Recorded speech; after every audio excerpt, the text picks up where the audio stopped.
Guys, welcome to my new blog. और आप देख रहे हो अगली कमाल।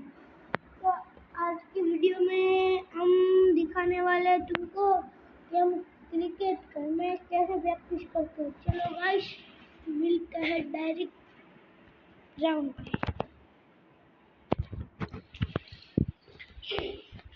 अभी मैं ग्राउंड पर का हूँ और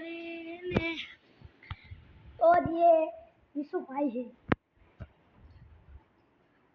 अभी अपना बैट खेलते हैं, वैसा डायरेक्ट चलाते हैं। मैं चला बैट पे अपने ले मैं ऊपर बॉल ले लूँ तो बॉल चाहिए, बड़ा चाहिए। मैं बॉल ढूंढ रहा हूँ और बॉल पूछ रहे हैं आप, मैं ढूंढ रहा क्यों हूँ। बॉल कहाँ है? हमने कहाँ मिला?